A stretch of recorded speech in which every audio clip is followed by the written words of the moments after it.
नवरात्रि में तेरी भक्तनी देख रही तेरी बाट, नवरात्रि में तेरी भक्तनी देख रही तेरी बाट। इब तो आजा मैया रे, इब तो आजा मैया रे, इब तो आजा मैया रे, इब तो आजा मैया रे।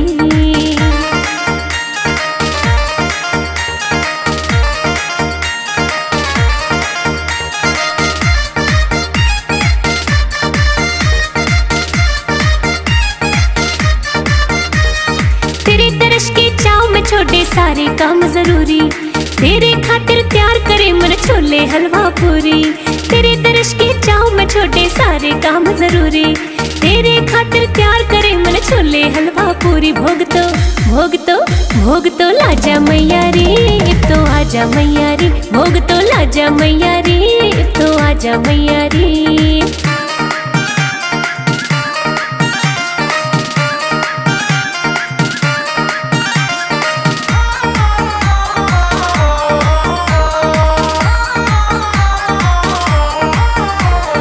तेरे स्वागत खातिर मामन प्यार त पलक बिछाई, घूमन गई बाजार प्यार ते लाल चुनरी लाई। तेरे स्वागत खातिर मामन प्यार त पलक बिछाई, घूमन गई बाजार प्यार ते लाल चुनरी लाई। ओढ़ दिखा जा मैया रे, इब तो आजा मैया रे, ओढ़ के दिखा जा मैया रे, इब तो आजा मैया रे।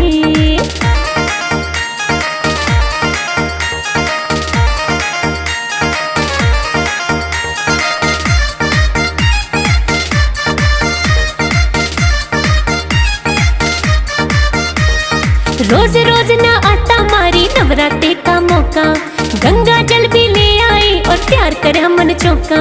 रोज रोज ना आता मारी नवरात्रि का मौका, गंगा जल भी ले आई और प्यार करे मन चौका। इब तो ना जा मैया रे, इब तो आजा मैया रे, इब तो ना जा मैया रे, इब तो आजा मैया रे।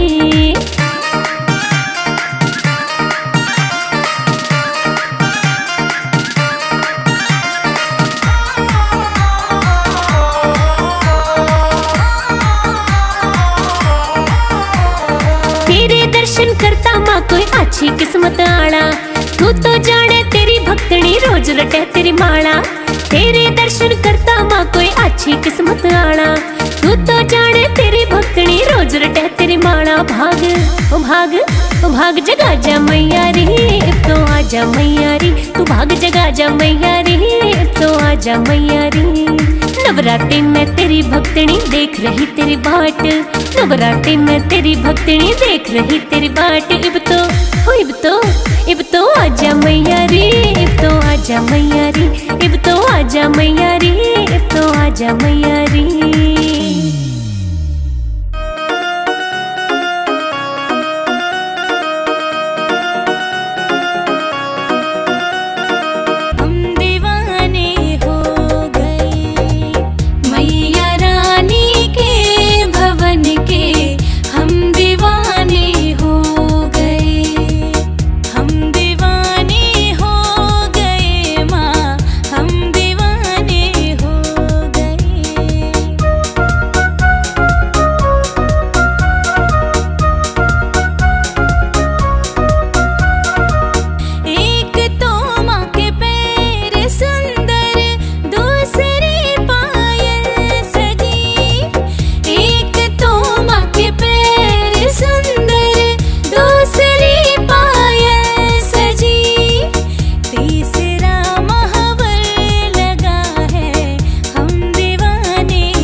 जरा फूल बिछा दो आंगन में, मेरी मैया आने वाली है। जरा फूल बिछा